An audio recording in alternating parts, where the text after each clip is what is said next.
Quisiera leer los primeros 10 versículos del capítulo 17.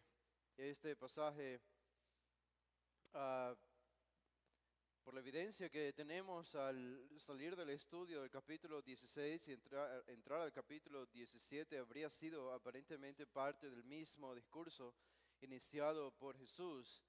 ¿Se acuerdan? Desde el capítulo 15, cuando los fariseos y los escribas se quejaban y murmuraban contra Jesús porque recibía a los pecadores y a los publicanos. Desde el capítulo 15 Jesús comenzó a referir parábolas, 3 parábolas. La principal de ellas, la parábola del hijo pródigo, casi todo el capítulo 15. Y esto habría sido la respuesta de Jesús a la queja de los fariseos y los escribas. Y eso nos llevó al capítulo 16, donde Jesús continuó con otra parábola sobre el mayordomo infiel y cómo Jesús en esta ocasión terminó con algunas aplicaciones y principios prácticos sobre las riquezas en el capítulo 16, y esto nos llevó finalmente a la parábola del rico y Lázaro. Y cuando llegamos del capítulo 16 al 17, no hay aparentemente un cambio abrupto en el discurso de Jesús, sino todo lo contrario parece comunicarse aquí. Y es apenas en el versículo 11 del capítulo 17, 11, donde Lucas retoma el viaje de Jesús a Jerusalén. Ustedes ven que dice, yendo Jesús a Jerusalén.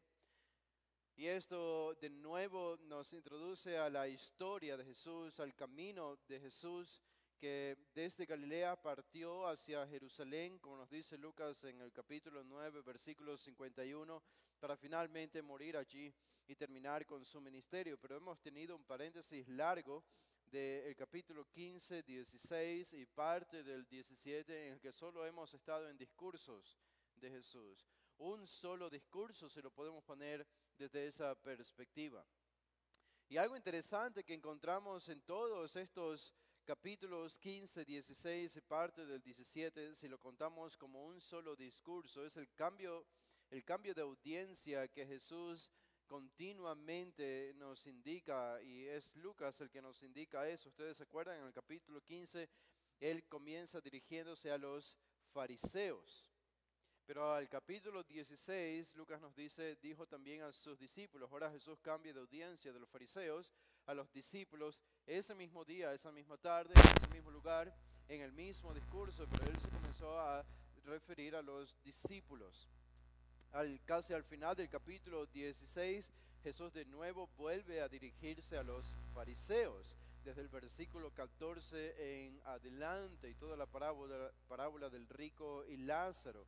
Y ahora en el capítulo 17, versículo 1, de nuevo, él gira su atención hacia los discípulos.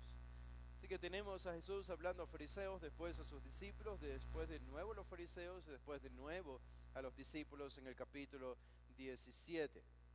Y eso solo revela que estas verdades que Jesús está comunicando deben ser atendidas especialmente por sus discípulos, y Jesús sabe cuándo revelar principios sobre el reino a sus discípulos y cuándo hacerlo a los fariseos. Este pasaje nos introduce entonces una serie de enseñanzas de Jesús a sus discípulos. Ahora déjenme leer estos versículos. Quiero leer hasta el versículo 10 porque en realidad son una sola unidad. Capítulo 17, versículos del 1 al 10. Dice, dijo Jesús a sus discípulos, imposible es que no vengan tropiezos, mas ay de aquel por quien vienen. Mejor le fuera que se le atase el cuello una piedra de molino y se le arrojase al mar, que hacer tropezar a uno de estos pequeñitos. Mirad por vosotros mismos, si tu hermano pecare contra ti, repréndele, y si se arrepintiere, perdónale. Y si 7 veces al día pecare contra ti, 7 veces al día volviera a ti diciendo, me arrepiento, perdónale. Dijeron los apóstoles al Señor, aumentanos la fe. Entonces el Señor dijo, si tuvierais fe como un grano de mostaza, podríais decir a este sicómoro, desarráigate y plántate en el mar, y os obedecería. Hay eco todavía, creo. Hay que bajarle un poco o cambiarle. Versículo 7 dice, ¿quién de vosotros, teniendo un siervo que ara o apacienta ganado, al volver él del campo, luego le dice, pasa, siéntate a la mesa? Ustedes pueden ver esto como una especie de parábola corta. ¿No le dice más bien, prepárame la cena, cíñete y sírveme hasta que haya comido y bebido, y después de esto come y bebe tú? ¿Acaso da gracias al siervo porque hizo lo que se le había mandado? Pienso que no.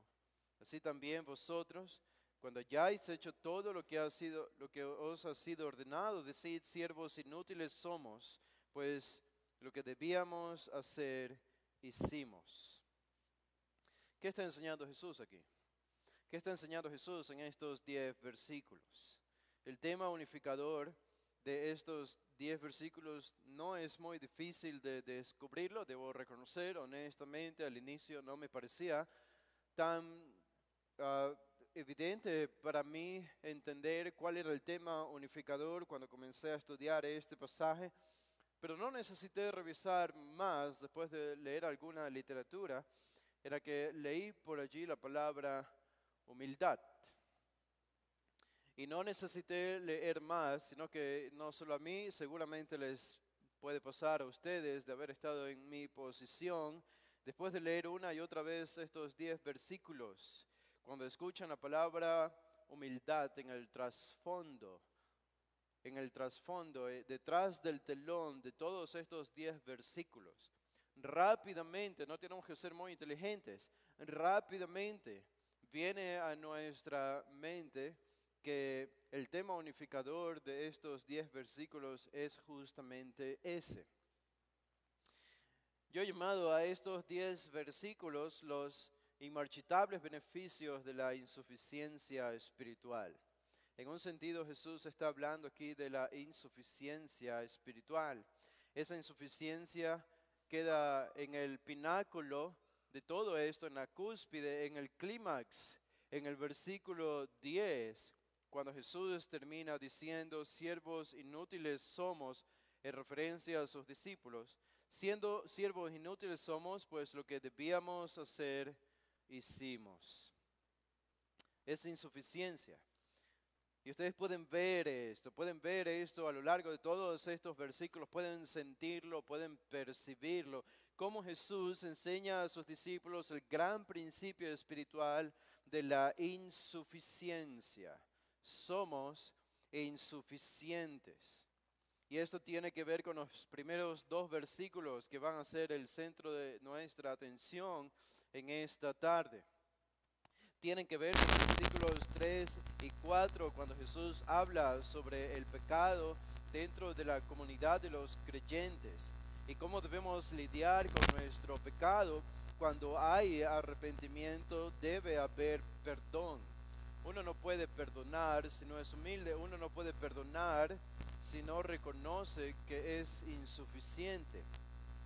En los versículos 5 al 10, esto tiene que ver con la insuficiencia también. Los discípulos piden al Señor: aumentanos la fe.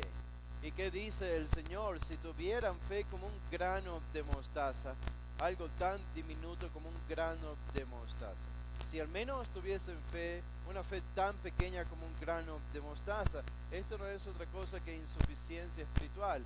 Apenas ustedes tengan esto, podrían decir a este sicómoro: desarráigate y te plantes en el mar, y os obedecería. Y por último, en los versículos 7 al 10, la idea de que, asumiendo en el caso de que nosotros seamos fieles en nuestro servicio al Señor y hagamos lo mejor que podamos hasta que Él regrese por nosotros, lo único que podemos decir al final de todo es: siervos inútiles somos, porque lo que debíamos hacer, hicimos. Eso muestra a sus discípulos de nuevo el principio de la insuficiencia espiritual. Todo lo que les dice aquí tiene por objetivo volverlos más humildes. ¿Notan? El problema no es que somos autosuficientes y debemos volvernos insuficientes, porque la insuficiencia no es algo que cambia o varía en nosotros. La insuficiencia es un estado. Nosotros somos insuficientes. A decir verdad, nadie es autosuficiente. Ningún individuo en este planeta es autosuficiente en verdad. El problema no es ese, porque todos somos insuficientes en la práctica. El problema es que no reconocemos que somos insuficientes. La solución entonces no es volvernos más insuficientes, porque ya lo somos de nacimiento y siempre seremos insuficientes. El cometido de Jesús es que sus discípulos reconozcan lo que son. Reconocer lo que realmente somos, que somos insuficientes. Por eso aquí Jesús, de nuevo, Él no quiere volver a sus discípulos más insuficientes, sino que les muestra los insuficientes que son, para que ellos lo reconozcan. Esta es la clave en el servicio cristiano. Esta es la clave en la vida cristiana. La imperante necesidad de los discípulos, de nosotros como discípulos de Jesús, no es el conocimiento. Pablo dice en el Nuevo Testamento que el conocimiento envanece, dice a los Corintios. Así que el conocimiento, aunque parezca contraproducente decir esto, el conocimiento puede servirnos para nuestro propio tropiezo espiritual y para el tropiezo de otros.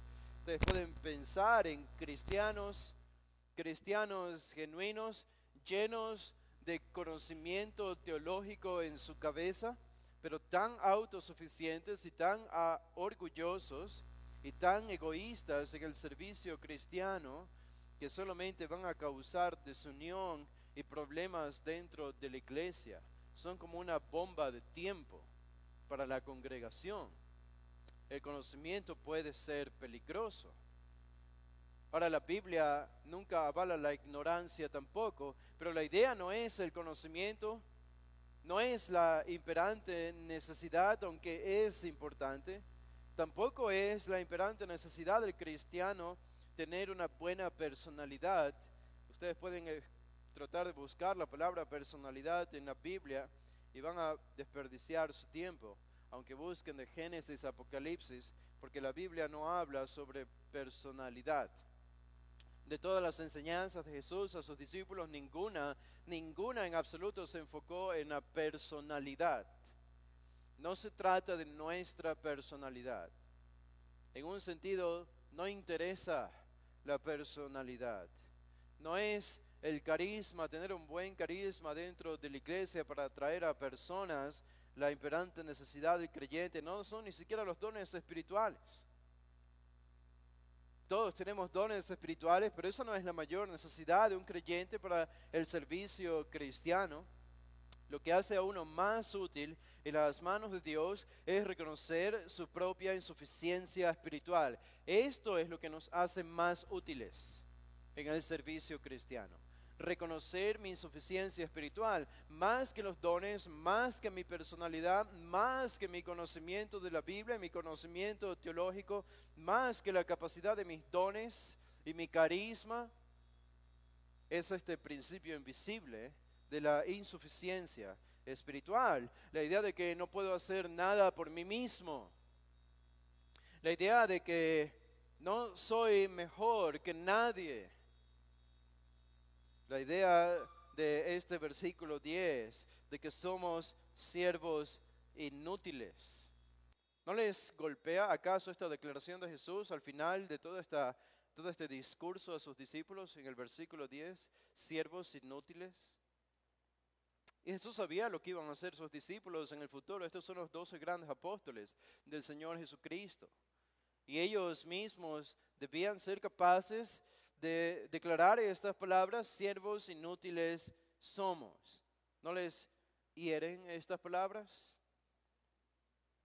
Uno dice, sí, es un poco difícil tragarse estas palabras, porque uno aquí en la tierra puede sacrificarse por la causa de Cristo, por la iglesia. Uno puede sacrificar lo material, su tiempo, el servicio y todo lo que eso implica. Uno incluso podría llegar a sacrificar su vida por servir a Cristo. Y al final Jesús dice, siervos inútiles somos. Y Jesús responde, bien, eso es justamente lo que quiero. Eso es justamente lo que quiero. Quiero golpear su orgullo. Sería más fácil, podemos imaginar nosotros a Jesús dirigiendo estas palabras a los fariseos. Ellos necesitaban escuchar y fácilmente viene a nuestra mente cómo Jesús declararía estas palabras a los fariseos. Ellos obviamente necesitaban escuchar esto porque ellos eran los que habían puesto los méritos religiosos por encima de cualquier otra cosa y habían utilizado estos méritos religiosos y la misma palabra y la revelación de Dios solo como un medio para su autosuficiencia, para el orgullo, para su egoísmo, para su ego, para su egolatría. Ellos necesitaban escuchar: siervos inútiles somos, tu fe no vale nada. Pero el versículo 1 es claro en este capítulo 17. Jesús no habla esto a los fariseos. Jesús dice esto a sus discípulos. Por el Espíritu Santo, Jesús dice esto a la iglesia de hoy. ¿Por qué los discípulos necesitaban oír esto? Porque ellos necesitaban oír este golpe duro de Jesús, estos principios importantes sobre la humildad o la insuficiencia espiritual. Bueno, porque ellos no eran como los fariseos. Oh, ese es el problema. Es que ellos no eran como los fariseos. ¿Notan cuál es el problema allí? El problema nuestro es que no somos como los fariseos. Ellos son los que necesitan entender lo que es la verdadera humildad, lo que es la insuficiencia espiritual.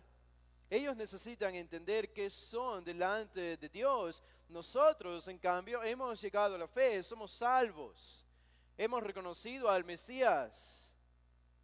Y los discípulos habrían pensado en todo esto, no como los fariseos, no como ellos, que son ciegos espirituales. El problema es que la fe genuina, incluso la fe genuina, puede volverse en una fuente de tentación para nosotros. Incluso la fe puede servir como un logro humano a nuestra perspectiva. Hasta nuestro propio arrepentimiento puede ser torcido y puede ser llevado a algún tipo de justicia propia para nosotros. La oración, la declaración: Dios, sé propicio a mí, pecador, del publicano que encontramos más adelante. Dios, sé propicio a mí, pecador, tan humilde, de un corazón humilde y quebrantado, puede ser una expresión velada de engaño y egocentrismo de una persona. Incluso ese tipo de oración, Agustín nos recuerda que uno puede volverse orgulloso de su humildad. La verdad es que después de responder en fe a la salvación de Cristo, uno puede cometer la misma trampa de los fariseos. Jesús ofendió innumerables veces. Jesús ofendió a los fariseos y hemos estudiado eso en capítulos anteriores y lo vemos en capítulos posteriores en este evangelio de Lucas, y a lo largo de los 4 evangelios Jesús ofende a los religiosos, ofende a los judíos, ofende a los escribas y a los fariseos. Pero Lucas es claro en este capítulo 17 y Lucas nos dice: ahora Jesús les va a ofender a ustedes. ¿Por qué? ¿Por qué? Porque creemos que nuestras buenas obras, que nuestra fidelidad, que nuestra noble conducta, que nuestro gran servicio a Cristo esté presente para otros y cuente para Dios. Queremos ese reconocimiento. Y Jesús, es verdad, promete recompensas y nos alienta con esa promesa de recompensas, pero es claro que nuestras buenas obras deben traer gloria a Dios y no a nosotros. Y Jesús dice: al traste con tus deseos de ser reconocido, eres un siervo inútil. Eres un siervo inútil. Ustedes pensaban que ya habíamos pasado lo peor porque hablamos del infierno. No, se equivocaron. Se equivocaron. En este capítulo 17 Jesús va a utilizar un lenguaje potente y horripilante en el versículo 2. Pero si el evangelio a nosotros no nos ofende, es porque una de dos: o no lo hemos entendido, o no es el Evangelio lo que hemos escuchado. Pero si no te has ofendido por algo que nosotros hemos predicado aquí, siempre y cuando sea de la palabra de Dios, que es el Evangelio, no has escuchado el Evangelio o no has entendido el Evangelio, tienes que ser ofendido. El Evangelio es en esencia ofensivo. El Evangelio ofende. Yo creo que este es nuestro gran problema en Latinoamérica y en Ecuador. Nosotros tenemos este gran problema como ecuatorianos y latinoamericanos que se llama acomplejados. Somos acomplejados. Tenemos ese problema que parece que está en nuestros genes. Cada cultura, cada pueblo tiene su propio problema, y ese es uno de que nosotros padecemos. Hay mucho temor de hombre entre nosotros. Nadie quiere reprender en amor a nadie en la iglesia. ¿Por qué? Porque no quieren ser rechazados, porque tienen miedo a perder amistad, porque tienen miedo a ser mal vistos, tienen miedo de estar fuera del círculo de aceptación, tienen miedo de que otros se enojen con uno. Tenemos este gran problema de complejo. Nos avergonzamos con mucha facilidad. Nadie quiere ofender con el Evangelio en amor a nadie. Pero es la naturaleza del mismo Evangelio, y por eso el Evangelio nos golpea, y nos golpea fuerte. Golpea nuestro egoísmo, nuestro orgullo y nuestra justicia propia. Este principio de la insuficiencia, solo para leer un pasaje, lo vemos claramente revelado. Pablo lo presenta de esta manera. Ustedes se acuerdan de este pasaje conocido en Filipenses, el capítulo 3, él dice en el versículo 4, Filipenses 3:4, aunque yo tengo también de qué confiar en la carne, si alguno piensa que tiene de qué confiar en la carne, yo más. Circuncidado el octavo día, estos son los logros de Pablo antes de venir a Cristo. Circuncidado el octavo día del linaje de Israel, de la tribu de Benjamín, hebreo de hebreos, en cuanto a la ley fariseo, en cuanto a celo perseguidor de la iglesia, en cuanto a la justicia que es en la ley, irreprensible. Pablo, este es Pablo. Pablo podía confiar en todas estas cosas. Estos eran sus logros y sus reconocimientos, sus títulos. Pero dice el versículo 7, pero cuántas cosas eran para mí ganancia, las he estimado como pérdida por amor de Cristo, y ciertamente aún estimo todas las cosas como pérdida por la excelencia del conocimiento de Cristo Jesús, mi Señor, por amor del cual lo he perdido todo y lo tengo por basura para ganar a Cristo. Este es el principio de la insuficiencia. Pablo lo está reflejando allí. Todo lo que yo he logrado es basura. Lo único que vale en mí es Cristo. Eso es todo. Eso es todo lo que yo soy y no más. No sirvo para nada más. Ahora, esto no significa que debemos convertir a la insuficiencia en una virtud cristiana. Como dije al principio, no estamos en un proceso para convertirnos en insuficientes. Si después de este mensaje ustedes salen de este salón pensando, bueno, ahora el gran principio es la insuficiencia, y tengo que enfocar mi mente en cómo convertirme en un hombre más o una mujer más insuficiente para depender más de Cristo, ese es un error. ¿Notan? Ese es un error. Porque ya somos insuficientes. Ya lo somos. El problema es que no lo reconocemos. Y eso es lo que quiere hacer Jesús con sus discípulos, que reconozcan lo que ya son, que son insuficientes. En vez de esto, no debemos esforzarnos en volvernos más insuficientes.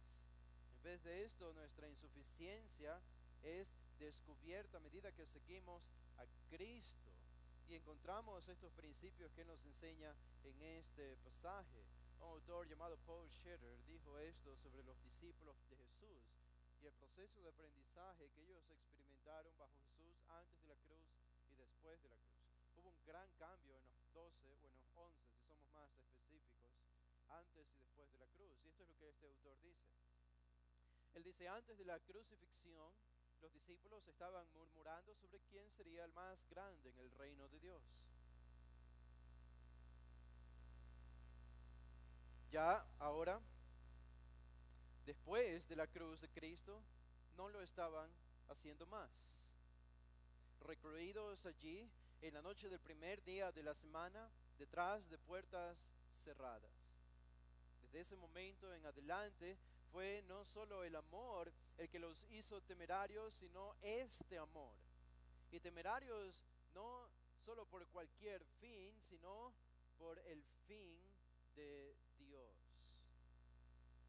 Lo que les sucedieron a ellos no importaba ya. Ya ni siquiera estaban buscando su propia salvación ahora. Ellos solamente tenían un interés, ya no era el autointerés, sino que tenían el interés por servir a Cristo y nada más. ¿Qué es lo que cambió en los discípulos de querer ser el mayor en el reino a no importar sus vidas por la causa de Cristo después de la cruz?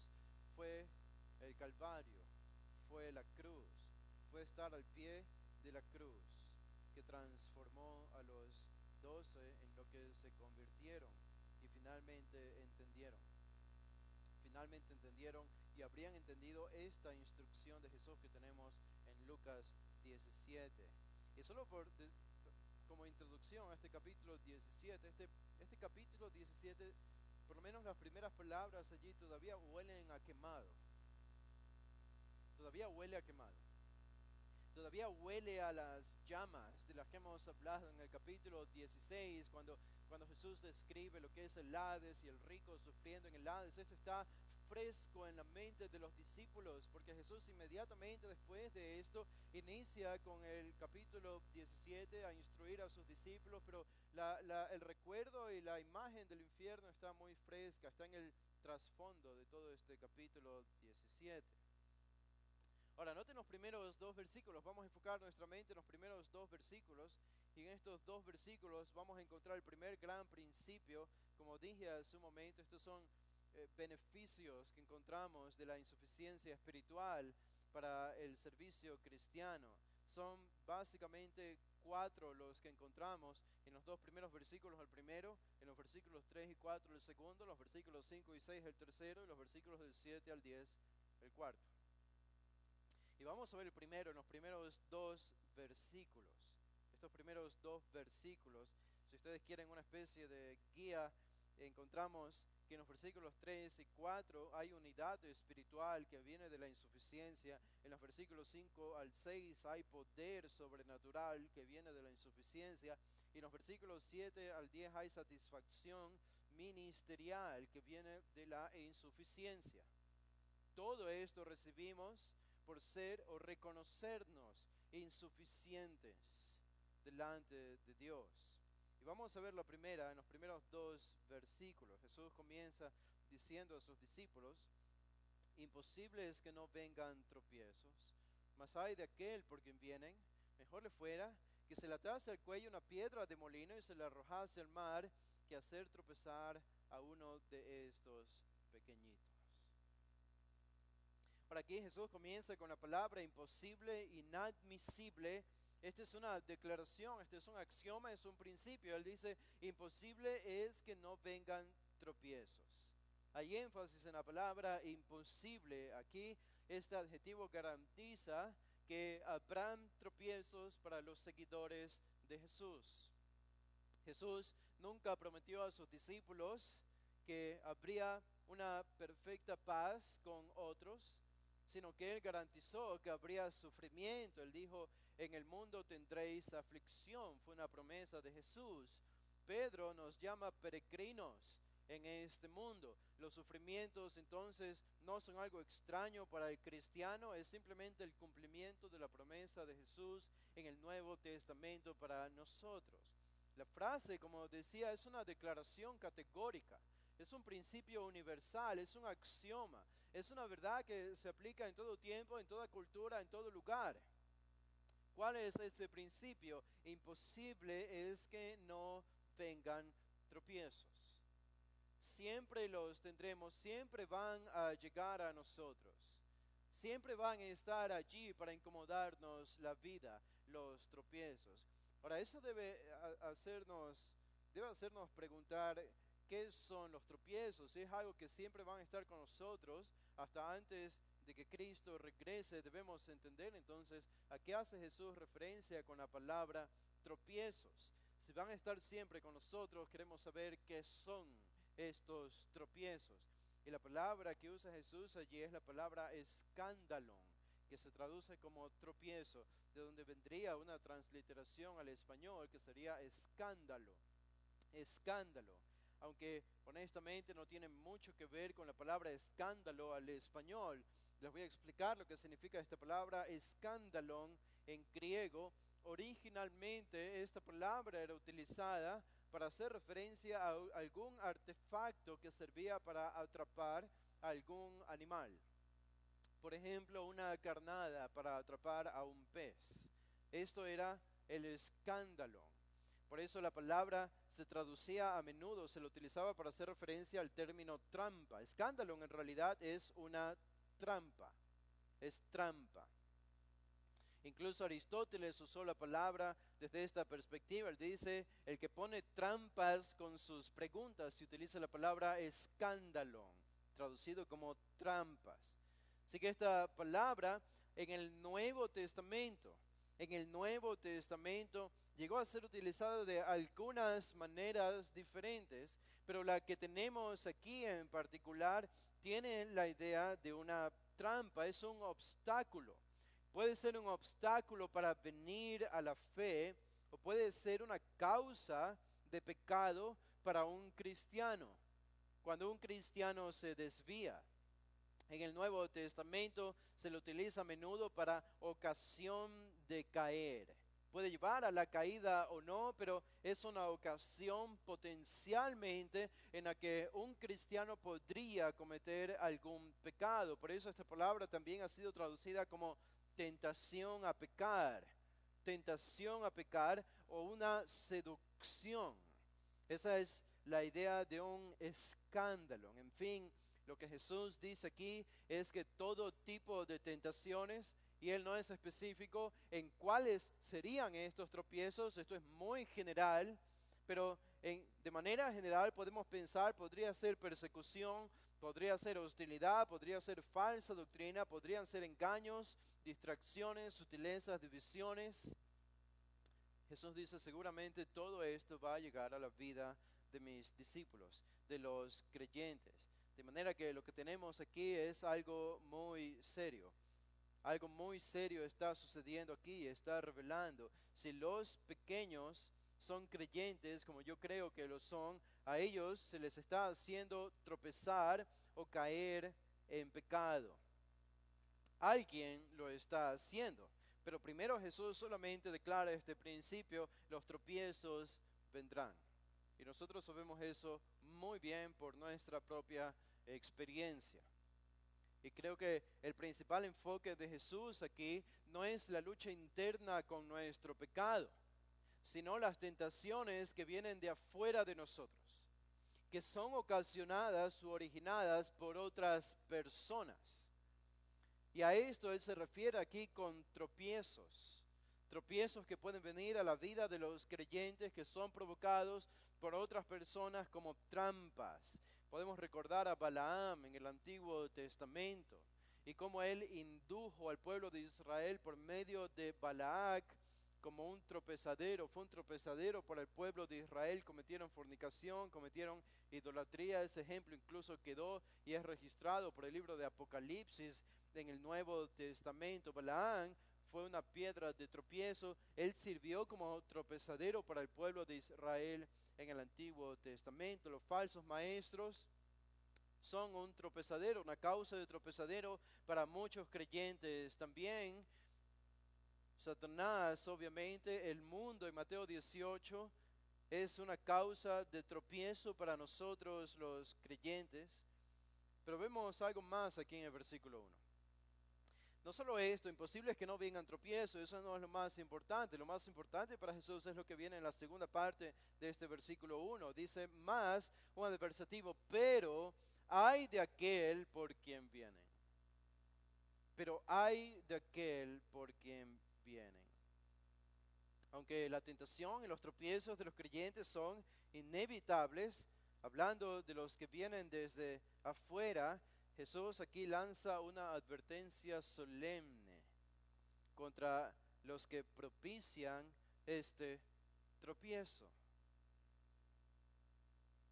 Y esta indicación de ay, howe, es la palabra original en griego, es un lamento en realidad.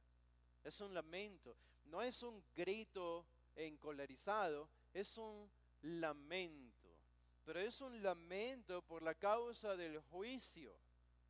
Y esto lo vemos a lo largo de toda la Biblia, en el Antiguo y en el Nuevo Testamento. Cada vez que aparece esta palabra, ay. ¿Se acuerdan? Ay de ustedes, fariseos. Ay de ustedes, fariseos. En Mateo 23, en Lucas 6, 24 al 26. Aparece en el libro de Apocalipsis también los ayes que encontramos en el libro de Apocalipsis. Aparece en Judas 11 acerca de los falsos maestros. Y Judas tiene estas palabras retóricas, utilizando el ay como un elemento de juicio para ellos, por lo que van a sufrir. Y Judas dice en el versículo 11, digo versículo 11 porque Judas no tiene capítulos, solo tiene un capítulo, pero dice versículo 11, ay de ellos, porque han seguido el camino de Caín y se lanzaron por lucro en el error de Balaam y perecieron en la contradicción de Coré. Ay de ellos, ¿por qué? Porque el sufrimiento para ellos va a ser horripilante.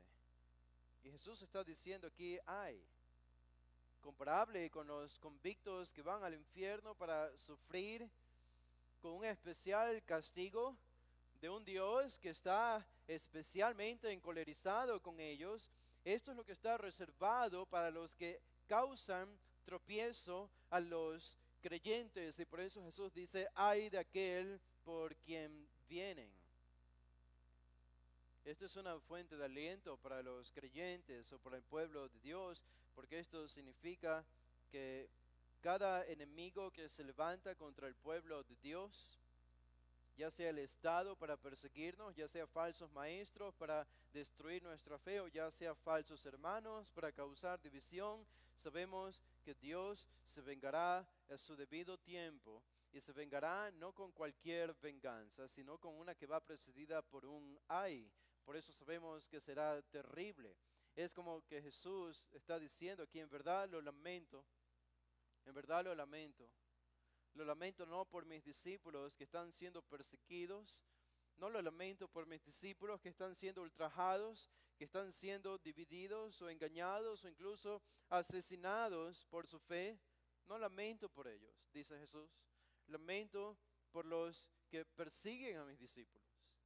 Lamento por los que ultrajan a mis discípulos, por los que dividen a mis discípulos y por los que engañan, incluso asesinan a mis discípulos. Lamento por ellos. Y uno le pregunta, ¿por qué, Señor? ¿Por qué te lamentas por ellos? Y su respuesta es por el sufrimiento y el dolor que van a sentir, porque no tienen idea lo que les espera. Este versículo presenta una aparente paradoja. Una aparente paradoja. Los tropiezos y las tentaciones han estado dentro del plan eterno de Dios para nosotros. Allí están. Pero por otro lado, eso no significa que Dios no culpa por medio de quién viene ese tropiezo o esa tentación a uno de sus hijos. Y esta es la tensión que tenemos en este versículo 1.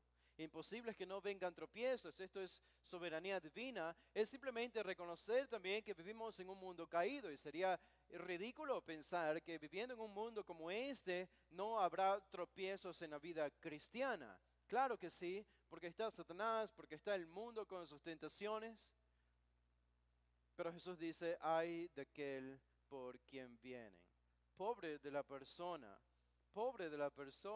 que se atreva a causar tropiezo a uno de mis pequeños, dice Jesús. Es un pasaje de advertencia, es una advertencia solemne la que encontramos aquí. Y esta segunda parte del versículo 1 nos enseña que Dios no permanece impasible ante el sufrimiento de su pueblo cuando es perseguido por otros. Existe una especie de vínculo espiritual y extraordinario entre Dios y sus hijos, de manera que un ataque contra el pueblo de Dios es un ataque contra Dios.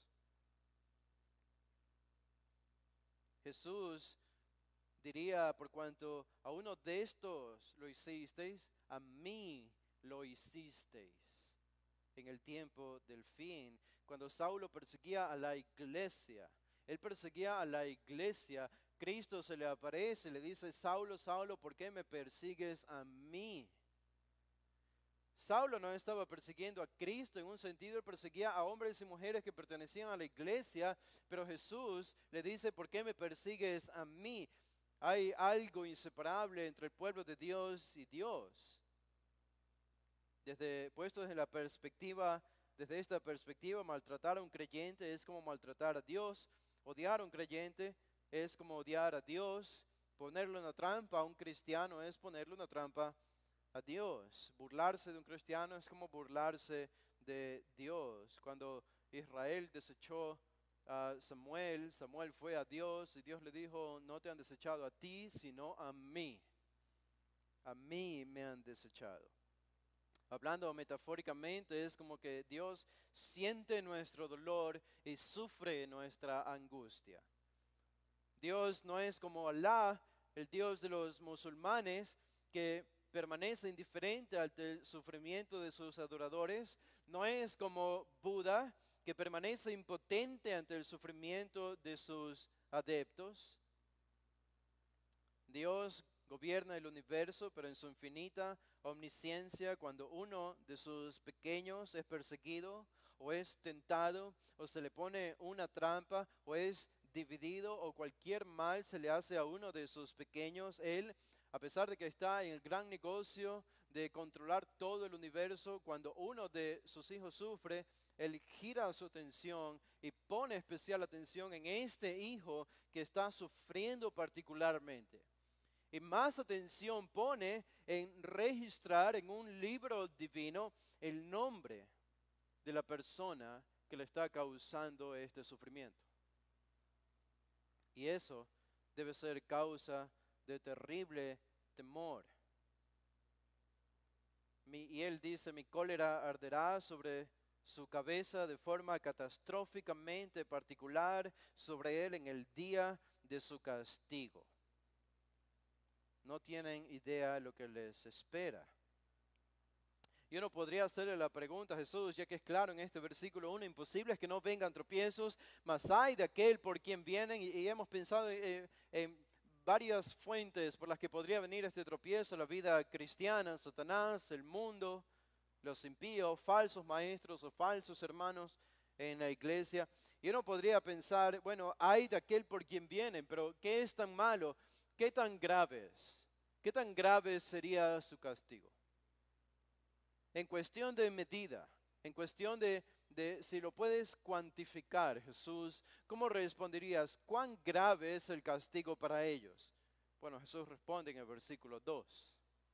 El versículo 2 dice, mejor le fuera que se le atase al cuello una piedra de molino y se la arrojase al mar, que hacer tropezar a uno de estos pequeñitos. Ahora, la imagen aquí, este escenario es muy gráfico y muy conocido. Viviendo en el primer siglo en Palestina, lo que te habría levantado en la mañana era el sonido del molino. El sonido del molino. Esto era un sonido tan acostumbrado para los judíos allí, incluso el Antiguo Testamento, por eso utiliza imágenes y se habla incluso de un juicio de Dios quitando el molino de las personas. Ustedes piensan en eso y dicen, bueno, no me parece un juicio tan terrible quitarle el molino a una familia. Excepto que el molino era el instrumento por el cual las familias en ese tiempo comían todos los días. Sin el molino, ellos no podían hacer el pan, porque no podían triturar el trigo. Simplemente, sin molino no había comida para ellos. El molino lo usaban todos los días, especialmente las mujeres, cada mañana al iniciar el día para triturar el trigo y otros granos para hacer diferentes cosas, especialmente el pan del día.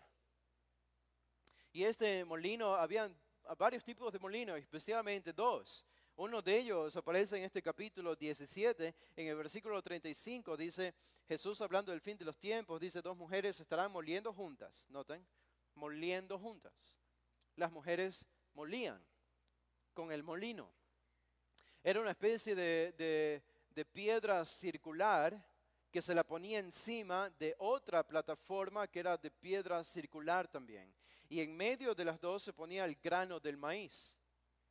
Y lo que había en medio es un agujero que atravesaba las dos ruedas de piedra. Y entonces lo que hacían las mujeres era triturar el trigo y le daban vuelta al molino para triturarlo, y de esta manera podían conseguir la masa futura para hacer el pan más tarde ese día.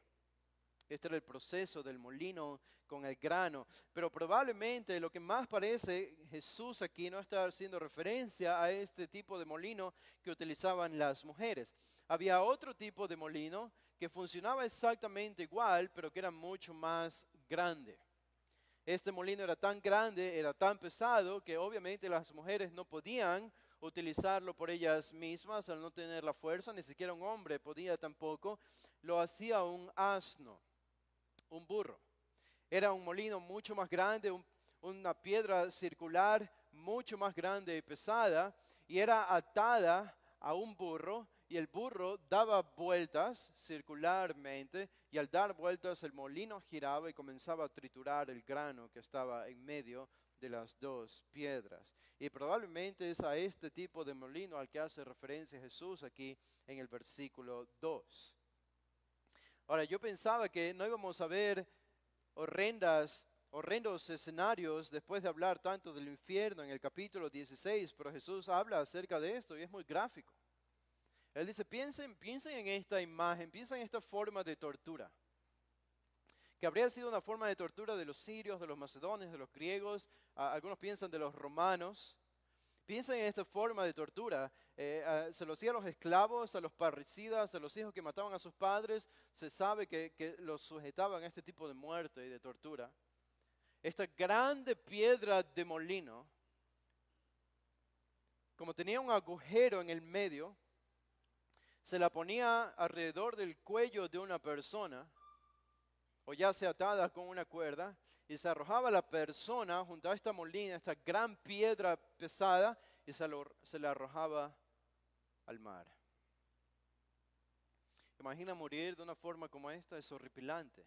Los judíos conocían esta forma de tortura y de muerte, y ellos lo veían como algo aborrecible. Los judíos nunca practicaron este tipo de muerte. Pero es algo horripilante. Atarle a alguien al cuello una piedra de molino y arrojarlo al mar. Obviamente vas a desaparecer de la faz de la tierra. Y ese es el punto de Jesús. Es preferible para alguien que causa tropiezo a uno de los discípulos de Jesús, es preferible que desaparezca de la tierra de esta manera tortuosa, de esta manera horripilante, siendo echado a lo profundo del mar, ahogándose sin ser capaz de salir, que hacer tropezar a uno de estos pequeños. De hecho, la palabra allí mejor es una palabra que solo utiliza Lucas porque era doctor, es la palabra luceteleo. Esta palabra era utilizada comercialmente para pagar algo, pagar gastos o ser útil. La idea es un mejor negocio. Un mejor negocio. Y Jesús está diciendo aquí, mejor negocio para las personas. Un mejor negocio para las personas es que se les amarre un molino al cuello y sean echados al fondo del mar. Ese es un mejor negocio que hacer pecar a un cristiano. Ven la magnitud de la seriedad con la que Jesús está hablando aquí. Y obviamente cuando Él utiliza la referencia pequeñitos, tiene que ser una referencia a discípulos. Algunos piensan que es una referencia a niños, pero en el contexto tenemos que entenderlo metafóricamente. Pequeños porque son dependientes, pequeños porque son indefensos, pequeños porque necesitan protección, porque no pueden cuidarse por sí mismos. Estos son los pequeñitos. Y a ellos, cuando se les inflige algún daño, cuando se les hace tropezar, cuando se les hace caer en la tentación, Jesús dice, ay de aquel quien lo hizo. Ay de aquel quien lo hizo. Es mejor para esa persona no existir que hacer lo que hizo. Y esto nos hace acordar de un pasaje que aparece en el capítulo 22 de Lucas también. Exactamente la misma construcción gramatical tenemos aquí. Exactamente la misma construcción gramatical tenemos. En el capítulo 22, el versículo 22, cuando Jesús habla sobre Judas, dice, la verdad, el Hijo del Hombre va. A la verdad yo voy a ser crucificado, a la verdad yo voy a morir, dice Jesús, según lo que está determinado. Esto es soberanía divina, esto fue determinado desde antes de la fundación del mundo y nada diferente a esto va a suceder porque Dios lo determinó independientemente. Oh, pero noten el versículo 22, la segunda parte, dice, pero hay de aquel hombre por quien es entregado. Otro hay. Y esto es en referencia a Judas. El sufrimiento de Judas va a ser particularmente peor que el de otros muchos que estarán en el infierno por haber entregado y traicionado al Hijo del Hombre, al Mesías, a Jesús. Y Jesús dice aquí, el sufrimiento de los que hacen tropezar a los creyentes va a ser especialmente peor que el sufrimiento de otros que van al infierno por su propio pecado. ¿Notan? Es una cosa ser echado al infierno por tus propios pecados, pero hay algo peor que eso. Y es ser echado al infierno por tus pecados y por haber hecho tropezar a otros creyentes. Eso es peor. Y Jesús, incluso en otro texto, dice de Judas, es mejor para él no haber nacido que haber hecho lo que hizo. Jesús lo toma muy en serio, muy en serio. Eso habla de juicio divino del peor tipo para este tipo de personas. Y ahora nosotros tenemos que pensar, llegando a una conclusión en este pasaje, ¿dónde vemos la insuficiencia aquí? ¿Dónde encontramos la insuficiencia de nosotros? Yo creo que la encontramos en la palabra pequeñitos. Esto es lo que tú y yo somos. Jesús nos dice, mejor le fuera que se le atase al cuello una piedra de molino y se le arrojase al mar, que hacer tropezar a uno de estos grandes discípulos míos. No, porque no es lo que somos. Todo lo que tú eres, desde la perspectiva divina, eres un pequeñito. Eres como un niño. Eres como un niño que necesita la atención de Dios, el cuidado de Dios, la guía de Dios, el perdón de Dios y la misericordia de Dios y las fuerzas que Dios da. Eso es todo lo que somos. Somos pequeñitos. Y esto habla de insuficiencia espiritual. Esto es lo que somos. Esta es nuestra identidad. Pero yo creo que hay algo más en estos dos versículos que nos hacen ver nuestra propia insuficiencia. Y creo que de una manera incluso más elocuente y más poderosa que esta, que la palabra pequeñitos. Y es la idea cuando nosotros pensamos, ¿quién es capaz de hacer esto? ¿Quién sería capaz de ponerle una trampa a un cristiano para que peque? Podemos imaginar, Satanás está haciendo esto todo el tiempo. Él anda como león rugiente alrededor buscando a quien devorar, poniéndonos trampas una y otra vez. Podemos pensar en los demonios, podemos pensar en los falsos maestros y los falsos hermanos dentro de la iglesia, poniendo trampas en los hermanos, engañando a los hermanos, causando división en la iglesia. Podemos pensar en el mundo y cómo el mundo nos pone trampas todo el día para seducir nuestro corazón y llevarnos al pecado. Todos ellos están encerrados en ay de aquel por quien vienen. Ahora, y yo creo que eso es así. Yo creo que eso es así. Sin embargo, yo creo que la verdadera insuficiencia es que la encontramos en la primera parte del versículo 1, cuando Jesús dice, Lucas nos dice, Él dijo esto a sus discípulos. A sus discípulos. Y sobre todo cuando leemos la primera frase del versículo 3, Jesús dice, mirad por vosotros mismos.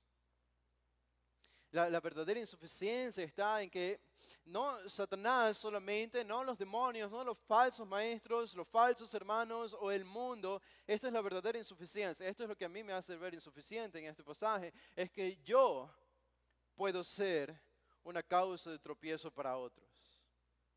Y que yo podría estar encerrado en esta gran solemne admonición de Jesús: ay de aquel por quien vienen.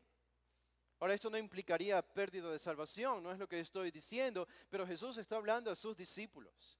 Y Él le está advirtiendo a sus discípulos. Y en el versículo 3 dice: miren por ustedes mismos, no miren a otros, miren a su corazón. Y esto me hace ver lo que realmente soy. Soy insuficiente, soy insuficiente. Jesús, estás diciendo que yo podría ser potencialmente una causa de tropiezo para otros hermanos en la fe, para uno de estos pequeñitos. Y Jesús dice: en efecto, esto es lo que estoy diciendo. Esto es justamente lo que estoy diciendo. Nuestro pecado, una doble vida, nuestra hipocresía podría ser una causa de tropiezo para otros. Nuestro testimonio podría ser una causa de tropiezo a otros. El hecho de estar cegados en alguna área, llegando a engañar, podría ser una causa de tropiezo a otros. Y no seremos condenados, pero la más severa advertencia es lanzada por Jesús en este pasaje, y nosotros debemos tomarla como lo que es. Por un lado, Él nos protege, Él se preocupa por nosotros, pero por otro lado nos advierte de que nosotros no seamos este tropiezo para otros que vienen detrás. Es algo serio, por eso convertirse en alguien reconocido en la iglesia es algo serio. Convertirse en un maestro de la iglesia, en un diácono en la iglesia, en un servidor en la iglesia, en un pastor, en un predicador, en cualquier cosa que implique liderar, que implique pastorear, que implique guiar a otros hermanos. La responsabilidad simplemente crece y crece más. ¿Acaso esto no es una advertencia? ¿Acaso no es esto un antídoto contra el orgullo? Los discípulos decían: yo quiero ser el más grande, yo quiero ser el más grande en el reino de Dios. Después de leer un pasaje como este, dirían: olvídalo. No sé si ya estoy interesado en ser el más grande en el reino de Dios cuando veo esta advertencia de Jesús. Y yo creo que ese debió haber sido el efecto en los discípulos de Jesús cuando Jesús comenzó a enseñar esto. Y este sería el primer beneficio de la insuficiencia espiritual, el que tenemos aquí. Como ellos se preguntaban cuando Jesús les dijo en el aposento alto: uno de ustedes me va a entregar.